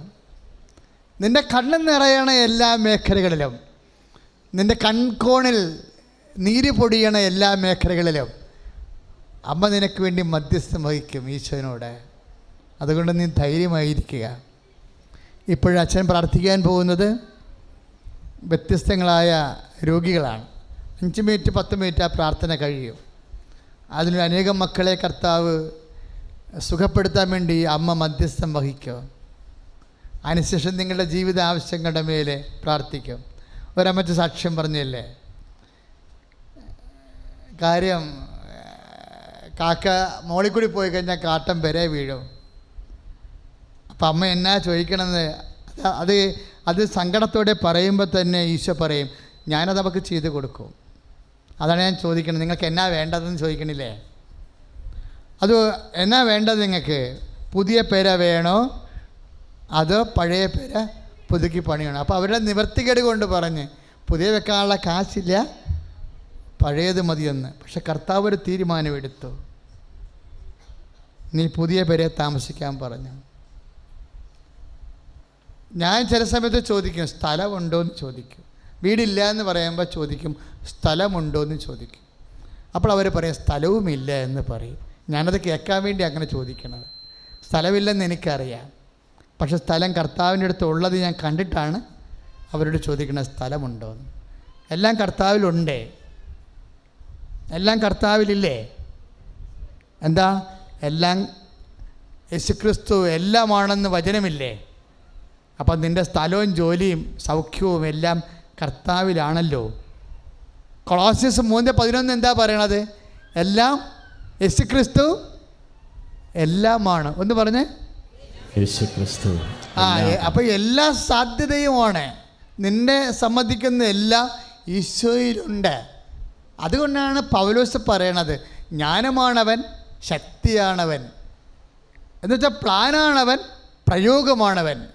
സ്തുതിയുടെ ഹല്ലേലൂയ, ഹല്ലേലൂയ. കരങ്ങൾ ഉയർത്തിക്കൊണ്ട് സ്തുതിക്കട്ടെ. കർത്താവേ ദൈവമേ, അങ്ങ് എല്ലാമാണ്, എല്ലാവരിലുമാണെന്ന് പൗലോസിന്റെ പ്രബോധനങ്ങൾ കൊണ്ടുകൊണ്ട് ദൈവവചനത്തെ മുറുകെ പിടിച്ചുകൊണ്ട് ആത്മാവിൽ ശക്തി പ്രാപിക്കട്ടെ. എൻ്റെ മക്കളെ കൊണ്ട് നിങ്ങൾക്ക് നിങ്ങളെക്കുറിച്ചൊരു ഐഡിയയും ഇല്ലെന്ന് വിചാരിച്ചോ? No idea. കാരണം നിങ്ങൾ 3 പെൺമക്കളാണ്, അല്ലെങ്കിൽ 2 പെൺമക്കളാണ്. അപ്പൻ്റെ രോഗത്തിന് വേണ്ടി ചികിത്സിച്ചപ്പോൾ തന്നെ അവസാനത്തെ തെങ്ങിൻ ചുവടും പോയി പറമ്പൻ കടത്തിലായി. നിങ്ങൾ വാടക താമസിക്കുമെന്ന് വിചാരിച്ചോ? നിങ്ങൾക്കൊരു ഐഡിയ ഇല്ലെന്ന് വിചാരിച്ചോ? ഒരു ഐഡിയ വേണ്ട മക്കളെ. കർത്താവ് പറഞ്ഞിട്ടുണ്ട് ഐഡിയ ഞാനാണെന്ന്, ഇല്ലേ? നിങ്ങൾ ആ വചനത്തെ വിശ്വസിക്കാനാണ് അമ്മയെപ്പോലെ ഉടമ്പടി എടുക്കുമ്പോൾ പ്രാർത്ഥിക്കേണ്ടത്. അമ്മ എന്താ ചെയ്തത്? കർത്താവ് നിന്നോട് അരുളി ചെയ്ത വചനങ്ങൾ നിറവേറുമെന്ന് അവൾ വിശ്വസിച്ചു. പ്രാർത്ഥിക്കുക. കർത്താവായ ദൈവമേ, കർത്താവായ ദൈവമേ, അമ്മയെപ്പോലെ വചനം വിശ്വസിച്ച് ഇല്ലായ്മയിൽ നിന്ന് എല്ലാം ഉണ്ടാക്കിയതുപോലെ ആ ദൈവവചനത്തിന്റെ കരുത്തിനാൽ ഈശോയെ ഇപ്പോഴത്തെ പ്രതിസന്ധിയെ അതിജീവിക്കുവാൻ അമ്മേ മധ്യസ്ഥം വഹിക്കണമേ. ഹല്ലേലൂയ. കരങ്ങൾ ഉയർത്തി സ്തുതിക്കട്ടെ. കർത്താവായ ദൈവമേ, അനുഗ്രഹങ്ങൾ ചൊരിയുന്നവനെ, അടയാളങ്ങൾ പ്രവർത്തിക്കുന്നവനെ, ഞങ്ങളുടെ തിരുനാമത്തെ വിളിച്ചപേക്ഷിച്ച് പ്രാർത്ഥിക്കുന്നു. യേശുവേ, യേശുവേ ആരാധന. രോഗികൾക്ക് വേണ്ടി പ്രാർത്ഥിക്കാൻ പോവുകയാണ്. അച്ഛനോട് ചേർന്ന് പ്രാർത്ഥിക്കുക. എല്ലാ രോഗികളും, ക്യാൻസർ രോഗികളെ, കിഡ്നി രോഗികളെ, കരൾ രോഗികളെ, തൈറോയ്ഡ് രോഗികളെ, പാങ്ക്രിയാസ് രോഗികളെ, പിസ്തുല രോഗികളെ, സർവമാന രോഗികളെയും കർത്താവ് സ്പർശിക്കാൻ വേണ്ടി അമ്മ മധ്യസ്ഥം വഹിക്കേണ്ട സമയമാണ്. നടുവേദനകൾ, നടുവ് വിട്ടിരിക്കുന്നവരെ, നടുവിൻ്റെ കശേരുക്കൾക്ക് ദ്രവിപ്പലുള്ളവരെ, നേരത്തെ അപകടപ്പെട്ടതിൻ്റെ പേര് കമ്പിയിട്ടിരിക്കുന്ന നടുവുകൾ, അതുപോലെ തന്നെ സോറിയാസിൻ്റെ അസുഖങ്ങൾ, വേരിക്കോസിൻ്റെ അസുഖങ്ങൾ, നിനക്ക് ഉറക്കമില്ലാത്ത അസുഖങ്ങൾ, നിൻ്റെ ശരീരത്തിൽ കുരുക്കൾ, നിൻ്റെ സൗന്ദര്യം നഷ്ടപ്പെടുന്ന പോലെയുള്ള പലതരത്തിലുള്ള ത്വക്ക് രോഗങ്ങൾ, വാട്ടെവർ വിത്ത് ദ ഡിസീസ്, എല്ലാത്തിനും സമാധാനം ഉണ്ടെന്ന് സാക്ഷ്യം കേൾക്കുമ്പോൾ നമുക്ക് മനസ്സിലാകും. അച്ഛനോട് ചേർന്ന് പ്രാർത്ഥിക്കുക. കർത്താവായ ദൈവമേ, അന്ധന് കാഴ്ച നൽകിയവനെ, ചെകിടന് കേൾവി നൽകിയവനെ, ഊമന് സംഭാഷണ ശക്തി നൽകിയവനെ, മഹോദരോഗിയെ സുഖപ്പെടുത്തിയവനെ, തളർവാദ രോഗിയെ സുഖപ്പെടുത്തിയവനെ, മരിച്ചവനെ ഉയർപ്പിച്ചവനെ, അങ്ങയുടെ തിരുനാമത്തിന് സ്തോത്രം ചെയ്യുന്നു. ഓ കർത്താവേ, അങ്ങയുടെ തിരുമുറിവാർന്ന വലത്ത് കരത്താൽ ആഴിപ്പെടുത്താർന്ന അത്ഭുത കരത്താൽ ക്യാൻസറിനെ സ്പർശിക്കണമേ, ക്യാൻസറിനെ സ്പർശിക്കണമേ, ത്വക്ക് രോഗങ്ങളെ സ്പർശിക്കണമേ, കരൾ രോഗങ്ങളെ സ്പർശിക്കണമേ, കിഡ്നി രോഗങ്ങളെ സ്പർശിക്കണമേ, കിഡ്നിയിലെ കല്ലുകള്, കിഡ്നിയിലെ കല്ലുകള്, പാങ്ക്രിയാസ് രോഗങ്ങള്, പിസ്തുല രോഗങ്ങള്, വെരിക്കോസ് രോഗങ്ങള്, യേശുവിന്റെ നാമത്തിലെ, യേശുവിന്റെ നാമത്തിലെ, യേശുവിന്റെ നാമത്തിലെ മാറിപ്പോട്ടെ. ഹല്ലേലൂയ. കരങ്ങൾ ഉയർത്തി കരഞ്ഞ് പ്രാർത്ഥിക്കട്ടെ. കർത്താവേ, മാരകമായ രോഗങ്ങള് സുഖപ്പെടുത്തുന്നവർ നന്ദി പറയുന്നു. ഹല്ലേലൂയ. കർത്താവേ, രോഗങ്ങൾ ഉണ്ടായിരിക്കട്ടെ. മക്കളെ, മുതുകിൻ്റെ നമ്മുടെ മുതുകിൻ്റെ വലതുവശത്തിരുന്ന് ചില സമയത്ത് നമുക്ക് ശ്വാസം മുട്ടലുണ്ടാകും. ഒരു നീര് വീഴ്ച വന്നിട്ട് അതൊരു മുഴ പോലെ ഇങ്ങനെ കിഴിമേൽ ഇങ്ങനെ മയത്തിലിങ്ങനെ കിടക്കുകയാണ്. അത് ചില സമയത്ത് പഴുപ്പ് പോലും ആകാൻ സാധ്യതയുള്ളതാണ്. ആ കിഴിമേലുള്ള മുതുകിൻ്റെ മുഴ പോലെ കിടക്കുന്ന രോഗത്തെ കർത്താവ് ഇപ്പോൾ പൂർണ്ണമായി സുഖപ്പെടുത്തിക്കൊണ്ടിരിക്കുന്ന സുളരുക.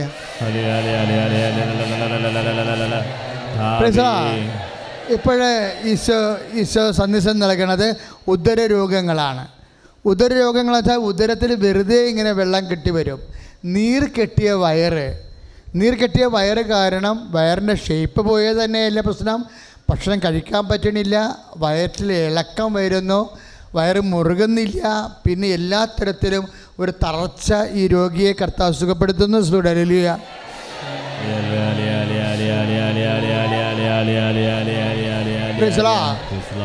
വാദരോഗങ്ങൾക്ക് വേണ്ടി പ്രാർത്ഥിക്കാൻ ഈശോ ആവശ്യപ്പെടുകയാണ്. വാദരോഗങ്ങൾക്ക് വേണ്ടി പ്രാർത്ഥിക്കാൻ സന്ദേശമാണ്. എന്ന് വെച്ച് കഴിഞ്ഞാൽ അത് എപ്പോഴും പ്രാർത്ഥിക്കേണ്ട വ്യക്തികളെ പ്രത്യേകിച്ച് നമ്മൾ പ്രാർത്ഥിക്കാൻ പോകുന്നത് കൈമണിക്ക് നീര് വീണ് കിടക്കണ ആൾക്കാർ, കൈമണിക്ക് ബലമില്ലാത്തവർ, കാലിന് ബലമില്ലാത്തവർ, ഇങ്ങനെ വാദം പിടിച്ചതിൻ്റെ പേരിൽ മരവിപ്പുള്ള ആൾക്കാർ അച്ഛനോട് ചേർന്ന് പ്രാർത്ഥിക്കുക. എല്ലാവരും പ്രാർത്ഥിക്കണം.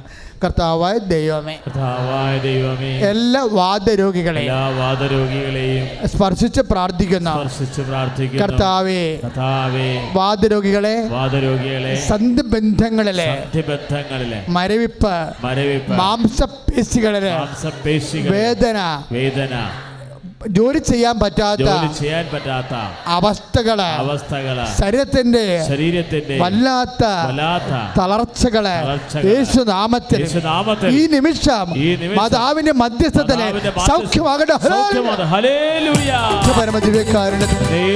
ആരാധനയും സ്തുതിയും പുകഴ്ചയും ഉണ്ടായിരിക്കട്ടെ. നെറ്റിക്ക് ഇങ്ങനെ ചുഴന്ന് കുത്തിയിട്ട് ചില സമയത്ത് പൊട്ടുന്ന പോലെയുള്ള വേദന വരും. കുറുനെറ്റിക്കാണ് ഈ വേദന വരണത്. അപ്പം ഈ കുറുനെറ്റിക്ക് വേദന വരുമ്പോൾ കാത് ഊതിപ്പിടിക്കും. എന്നിട്ട് നമ്മൾ കിടന്നു പോകും. ചില സമയത്ത് തല ഒരുതരം പാറ്റണ പോലെ തോന്നാം. ആ വ്യക്തിയെ കർത്താവ് സ്പർശിച്ച് സുഖപ്പെടുത്തിക്കൊണ്ടിരിക്കുന്ന ഹല്ലേലൂയ. ശരീരത്തിലെ ഒരു കല്ല് പോലെയാ. ശരീരത്തിലൊരു ഇപ്പം നമ്മൾ ചെവിക്കല്ലെന്നൊക്കെ പറയത്തില്ലേ, അതുപോലെ ഉള്ളിൻ്റെ ഉള്ളിലെ കഠിനമായ ഒരു വസ്തു അതിന് നീർക്കെട്ടലും വീഴ്ചയും ആണ് സംഭവിക്കുന്നത്.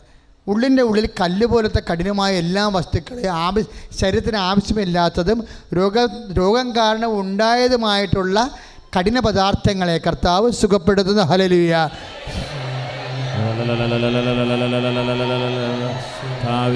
രോഗികളെ സ്പർശിക്കുന്നതിനെ ഓർത്ത് കർത്താവേക്ക് നന്ദി പറയുന്നു. യേശുവേ ആരാധന. മക്കളെ, മക്കളില്ലാത്തവർക്ക് വേണ്ടി പ്രാർത്ഥിക്കാൻ പോവുകയാണ്. ഇപ്പോൾ തന്നെ ഞാൻ നവീൻ കൃഷ്ണൻ്റെ കാര്യം പറഞ്ഞു. 20 വർഷമായി മക്കളില്ലാത്തവർക്ക് ഒരു മരുന്നുമില്ലാതെ അമ്മ തന്നെ നേരിട്ട് കുഞ്ഞുങ്ങളെ കൊടുക്കുന്ന അമ്മ സന്നിധാനത്തിലാണ്, അമ്മയുടെ മധ്യസ്ഥതയിലാണ് നമ്മൾ ഈശോനോട് പ്രാർത്ഥിക്കുന്നത്. ഞാൻ പറയും, നിങ്ങളുടെ ഫയലിൽ നിന്ന് നിങ്ങൾ ക്ലോസ് ചെയ്യരുത്. ഇനി മക്കൾ ഉണ്ടാവത്തില്ല, അതിനുവേണ്ടി പ്രാർത്ഥിക്കേണ്ടെന്ന് പോലും നിങ്ങൾ പറയരുത്. കൃപാസനത്തിൽ വരുമ്പോൾ ഒന്നും നിങ്ങൾ പറയരുത്. കാര്യം ഇതെല്ലാം രണ്ടാമത് തുടങ്ങാൻ അമ്മയ്ക്ക് കഴിയും. എല്ലാം രണ്ടാമത് തുടങ്ങാൻ ഏത് വിഷയത്തെ നിങ്ങൾ പ്രാർത്ഥിച്ച് മടുത്ത് നിർത്തിയ വിഷയങ്ങളാണ്. പരിശുദ്ധ അമ്മ ആ ഫയൽ എടുക്കാൻ പറഞ്ഞാൽ അത് രണ്ടാമത് എടുക്കും. അതുകൊണ്ട് എന്തും നിങ്ങൾക്കിപ്പോഴ് കർത്താവ് ദിവ്യകാരുണ്യം ജ്വലിച്ച് നിൽക്കുമ്പോൾ അമ്മയുടെ മധ്യസ്ഥ ഈശോനോട് പറയാം. ജോലിയായാലും രോഗമായാലും കടമായാലും. എന്നെ പുറത്ത് നിൽക്കുന്നവരും ശ്രദ്ധിച്ച് കേൾക്കണം. ഇത് ഗേറ്റിന് പുറത്ത് നിൽക്കുന്നവരുമുണ്ട്. എല്ലാവരും ശ്രദ്ധിച്ച് കേൾക്കണം. പരിശുദ്ധ അമ്മ വഴി നമ്മൾ ഈശോനോട് പറയണ ചില കാലഹരണപ്പെട്ട കാര്യങ്ങളാണ്. കാലത്തിൻ്റെ മേലെ അമ്മയ്ക്ക് സ്വാധീനമുണ്ട്. അതുകൊണ്ട് അമ്മ തീരുമാനിച്ചാൽ ഒന്നും കാലഹരണപ്പെടത്തില്ല. അതുകൊണ്ടാണ് 45 കൊല്ലം ഭാഗോടമ്പടി നടക്കാത്തൊക്കെ ഉടമ്പടി നടക്കുമ്പോൾ ഭാഗോടമ്പടിയാകും. 75 കൊല്ലം വഴിയില്ലാത്ത സ്ഥലത്ത് ഉടമ്പടി കെട്ടുമ്പോൾ വഴി വെട്ടി വരും.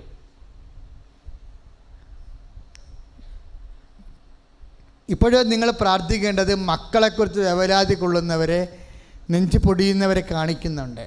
ചിലപ്പോൾ അവിടെ കഞ്ചാവായിരിക്കാം, ചിലപ്പോൾ അവിടെ പ്രണയബന്ധത്തിൽ കുടുങ്ങിപ്പോയ അവസ്ഥയായിരിക്കാം, ചിലപ്പോൾ മൊബൈൽ ഭ്രാന്താകാം, ചിലപ്പോൾ അവിടെ പ്രാർത്ഥനയും വിശ്വാസം പോയ കാര്യമാകാം. അങ്ങനെ മക്കളിങ്ങനെ ദൈവത്തിൽ നിന്ന് അകന്നുപോയ കാര്യമാകാം. അച്ഛനോട് ചേർന്ന് കർത്താവായ ദൈവമേ, മക്കളുടെ മേൽ അങ്ങ് മക്കളെ നൽകിയതിന് നന്ദി പറയുന്നു. മക്കളില്ലാത്തവർക്ക് വേണ്ടി ഇപ്പോൾ പ്രാർത്ഥിക്കുന്നു. അവർക്ക് മക്കളെ കൊടുത്തുകൊണ്ട് സാക്ഷ്യം പറയാൻ ഇടയാക്കണമേ. മക്കൾ കിട്ടിയതിന്റെ പേരിൽ വേദന അനുഭവിക്കുന്നവര്, ദുർനടപ്പായിട്ടുള്ള മക്കളെ, വിശ്വാസം നഷ്ടപ്പെട്ട മക്കളെ, പഠനം നിന്നുപോയ മക്കളെ, പലതരത്തില് അവർക്ക് തന്നെ അവരെ നിയന്ത്രിക്കാൻ പറ്റാത്ത വിധത്തില് തകർന്നുപോയ, വഴി പെശകിപ്പോയ എല്ലാ മക്കളുടെ മേലും കർത്താവിന്റെ കണ്ണ ചൊരിയട്ടെ. കർത്താവിന്റെ കണ്ണ ചൊരിയട്ടെ. മക്കൾക്ക് വേണ്ടി മധ്യസ്ഥ പ്രാർത്ഥിക്കുന്നു. ഹല്ലേലൂയ. കരങ്ങൾ ഉയർത്തിക്കൊണ്ട് സ്തുതിക്കട്ടെ. കർത്താവേ 90-ാമത്തെ സാറായിക്ക് സന്താന ലബ്ധി കൊടുത്ത ദൈവമേ, കർത്താവായ ദൈവമേ, വന്ധ്യായ എലിസബത്തിന് സന്താന കൃപ കൊടുത്ത ദൈവമേ, പരിശുദ്ധ പരമദിവ്യ കാരുണ്യത്തിന് ആരാധനയും സ്തുതിയും പുകഴ്ചയും ഉണ്ടായിരിക്കട്ടെ. മക്കളെ, ഇപ്പോഴും പ്രാർത്ഥിക്കാൻ പോകുന്നത് സാമ്പത്തികമായ കടങ്ങൾ, ജോലിയില്ലാത്ത അവസ്ഥകൾ, വരുമാനമാർഗം നഷ്ടപ്പെട്ടവരെ, ഉള്ള വരുമാനം കൊണ്ട് ജീവിക്കാൻ കഷ്ടപ്പെടുന്നവരെ അച്ഛനോട് ചേർന്ന് പ്രാർത്ഥിക്കുക. കർത്താവായ ദൈവമേ, സാമ്പത്തിക വിഷമതകളാല് ഞെരുങ്ങുന്നവരെ അങ്ങ് ഏറ്റെടുക്കണമേ. സാമ്പത്തിക ബാധ്യതകള്, കടങ്ങള്, സാമ്പത്തിക നടപടി കൊണ്ട് പ്രയാസപ്പെടുന്നവരെ, വരുമാന മാർഗം കുറഞ്ഞു പോയവരെ, ജീവിതത്തിൽ വന്നിട്ടുള്ള വലിയ കാര്യങ്ങൾ നിറവേറ്റാൻ സാമ്പത്തികമില്ലാതെ കുഴങ്ങുന്നവരെ യേശുക്രിസ്തുവിന്റെ നാമത്തിൽ ഈ നിമിഷം പരിശുദ്ധ അമ്മയുടെ മധ്യസ്ഥതയിലെ സാമ്പത്തിക മേഖലകളെ അനുഗ്രഹിക്കപ്പെടട്ടെ. കർത്താവായ ദൈവമേ, സാമ്പത്തിക ഞെരുക്കമുള്ളവരെ കർത്താവെ ബ്ലേഡിലെടുത്ത് തിരിച്ചുവിടാൻ പറ്റാത്തവരെ, ലോണിന് അപേക്ഷ കൊടുക്കാൻ പറ്റാത്തവരെ, കർത്താവെ മക്കളെ പഠിപ്പിക്കാൻ പോലും പണമില്ലാത്തവരെ, ഞെരുങ്ങുന്നവരെ, അധിക വരുമാന മാർഗം കൊടുത്ത് അവരെ ആശീർവദിക്കണമേ എന്ന് പ്രാർത്ഥിക്കുന്നു. വൈവാഹിക തടസ്സങ്ങള്, ഉന്നത വിദ്യാഭ്യാസത്തിന് വേണ്ടിയുള്ള തടസ്സങ്ങള്, തിക്കുമുട്ടലുകള്, സങ്കീർണമായ എല്ലാ ദുരിതങ്ങളും എല്ലാം മാതാവ് മധ്യസ്ഥ വഴി ഈശോയ്ക്ക് ഏൽപ്പിക്കുന്ന സമയമാണ്. ആള് കളിക്കാനോ അഹങ്കരിക്കാനോ അല്ല, കർത്താവ് നമുക്ക് നൽകിയിട്ടുള്ള കഴിവുകളെ സാക്ഷാത്കരിക്കാൻ വേണ്ടിയും ലോകത്തിന് നന്മയ്ക്ക് വേണ്ടിയും സമൂഹത്തിൻ്റെയും കുടുംബത്തിൻ്റെ സ്വസ്ഥതയ്ക്ക് വേണ്ടിയും നിനക്ക് തന്നുള്ള കഴിവുകളെ നീ വളർത്തണം. പഠിക്കാൻ കഴിവുള്ളവർ പഠിക്കണം, ഉയർന്നു പോകാൻ കഴിവുള്ളവരൊക്കെ ഉയർന്നു പോകണം. അതുകൊണ്ട് തന്നെ ദൈവതിരുസന്നിധിയിൽ എല്ലാം ചേർത്ത് നൽകുമെന്ന് ഈശോ പറഞ്ഞു അല്ലേ? എല്ലാം ചേർത്ത് നൽകും. നീ ആദ്യം ദൈവരാജ്യത്തെയോ അത് നീതിയെയും കുറിച്ച് അന്വേഷിക്കുക. ഉടമ്പടി ചെയ്യുന്നവർ അതാണ് ചെയ്യണത്. അവർ ദൈവരാജ്യത്തിനും ദൈവിക ഭരണം ഉറപ്പുവരുത്താൻ പറ്റുന്ന രീതിയിൽ വചനം കൊണ്ട് അവരുടെ ജീവിതത്തിൻ്റെ വ്യാപാരങ്ങളെ അവർ ക്രമീകരിച്ചുകൊണ്ട് ദൈവത്തെ മഹത്വപ്പെടുത്തിക്കൊണ്ട് ദൈവത്തിൻ്റെ ഭരണം അവരുടെ ജീവിതത്തിൽ പ്രഘോഷിച്ച് ദൈവത്തിൻ്റെ അധികാരത്തിന് കീഴിലാകുകയാണവരെ, ദൈവരാജ്യത്തിലാകുകയാണവരെ. ആദ്യം ദൈവരാജ്യത്തെ അന്വേഷിക്കുന്നു, ബാക്കിയുള്ളത് ഈ സാക്ഷ്യം പറഞ്ഞതെല്ലാം ചേർത്ത് നൽകുന്നതാണ്. നീ തീരുമാനിക്കുക. നാളെ അമ്മയുടെ അൾത്താറയിൽ ഞാനും കയറും, ദൈവത്തെ മഹത്വപ്പെടുത്തും. പറയുക, നാളെ അമ്മയുടെ അൾത്താറയിലെ ഞാനും കയറും, എനിക്ക് ദൈവം നൽകിയ എല്ലാ കാര്യത്തെ ഓർത്തുകൊണ്ട് ഞാൻ ഈശോയെ മഹത്വപ്പെടുത്തും. ഓ മഹത്വത്തിന് ദൈവമേ, മാർഗരോഗങ്ങള്, തീരാവേദികള്, ജോലിയില്ലാത്ത അവസ്ഥകള്, മക്കളില്ലാത്തവര്, വൈവാഹിക തടസ്സങ്ങള് യേശുവിന്റെ നാമത്തില് മാറിപ്പോട്ടെ.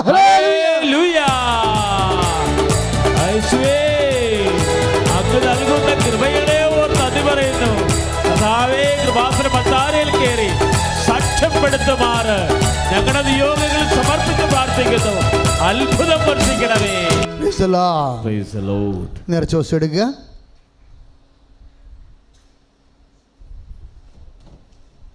കർത്താവ് നമ്മളെ അനുഗ്രഹിച്ച് ആശീർവദിച്ച് യാത്രയാക്കാൻ പോവുകയാണ്. സന്തോഷമായിരിക്കണം.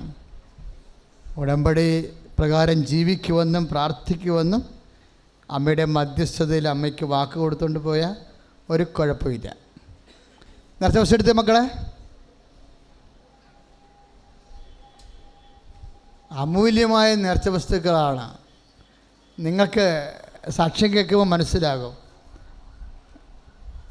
നേർച്ച വസ്തുക്കളെക്കുറിച്ച് ഉടമ്പടി തൈലം, കഴിഞ്ഞ ദിവസം ഒരു ചേച്ചി പറഞ്ഞ് സാക്ഷ്യം പറഞ്ഞ് ഉടമ്പടി തൈലം വെളിച്ചെണ്ണയാണെന്ന്. വെളിച്ചെണ്ണയിലാട്ടോ അത് ശുദ്ധമായ വലിയ എണ്ണയാണ്. അതാണ് കുറച്ച് തന്നത്. ഭയങ്കര വിലയാണ്. അത് കുറച്ച് തന്നത്. പക്ഷെ അത് കുറച്ച് തരുന്നതിൻ്റെ കാരണം എന്താ വെച്ച് കഴിഞ്ഞാൽ വേറെ ഒന്നുമില്ല. അത് ഒരു തുള്ളി ഉപയോഗിച്ചാൽ മതി. ഒരു തുള്ളി അത് വിശ്വാസപ്രമാണം ചൊല്ലി ഉപയോഗിച്ചാൽ മതി. ആ ഉടമ്പടി കാശുരൂപം മെയിൻ പ്രധാനപ്പെട്ട കാര്യത്തിന് മാത്രമേ കൊണ്ടുപോകാൻ പാടുള്ളൂ. കാരണം എന്താ, അത് വീണ്ടും കിട്ടത്തില്ല. ചില ആൾക്കാർ ഉടമ്പടി കാശുരൂപം പോയെന്നൊക്കെ പറഞ്ഞ് വരുന്നുണ്ട്. അച്ഛനോട് പറഞ്ഞാൽ എന്തു ചെയ്യും? മിണ്ടത്തില്ല. ഞാൻ നാട്ടുകാരനെല്ലാം പറഞ്ഞ് പൊട്ടം കളിക്കും. കാര്യം പോയതിന് എന്തെങ്കിലും കാരണം ഉണ്ടാകും. പിന്നെ അവർ ശല്യപ്പെടുത്തുമ്പോൾ ഞാൻ പറയും നിങ്ങളൊരു മാസം കഴിയുമ്പോൾ വേറെ ഉടമ്പടി ചെയ്യാൻ പറയും. അതാണ് എൻ്റെ വിഷയം. അങ്ങനെ കളയാൻ പാടില്ല. പിടിക്കുക, വിശ്വാസ പ്രമാണം ചെയ്യുക. Lord Jesus Christ, pour out your spirit. Perfect socket the precious. I cast him remains in Hades and troubles and taxes. I caught the Father Almighty. Made heaven and earth is the day. Let the divisive power to his leaders. Status at last in the creation. May blessed be the family. And I go to the Catholic Church with the power of Jesus Christ. With the miracles of the Holy Priesthood. I bless her. എൻ്റെ കർത്താവിനുമായ നാമത്തെ സഭയുടെ അധികാരത്തിൽ കുരിശിൻ്റെ അടയാള ദൈവശക്തി ഞാൻ നേരത്തെ വസ്തുക്കളെ ജീവിതത്തിൽ ഞാൻ വിശ്വസിക്കുന്നു. ആമേൻ.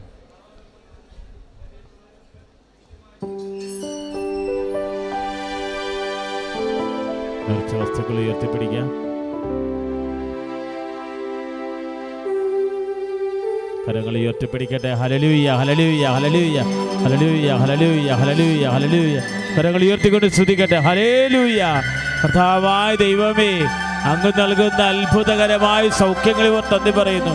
കർത്താവേ, ആരാധനയിൽ വിദൂരങ്ങളിൽ നിന്ന് പ്രാർത്ഥിച്ച് ആശീർവാദം നേടുന്നവൻ്റെ എല്ലാ നിയോഗങ്ങളും ഏറ്റെടുക്കണമേ. രോഗദുരിതങ്ങൾ, വിഷമതകൾ, പ്രയാസങ്ങൾ, കടഭാരങ്ങൾ, മാരക രോഗങ്ങൾ, ജീവിത പ്രതിസന്ധികൾ, തൊഴിൽരഹിത അവസ്ഥകർ, ഭവനരഹിത അവസ്ഥകർ കർത്താവെ സമർപ്പിച്ച് പ്രാർത്ഥിക്കുന്നു. ഹല്ലേലൂയ, ഹല്ലേലൂയ, ഹല്ലേലൂയ, ഹല്ലേലൂയ. പരിശുദ്ധ പരമദിവ്യ കാരുണ്യത്തിന്, പരിശുദ്ധ പരമദിവ്യ കാരുണ്യത്തിന്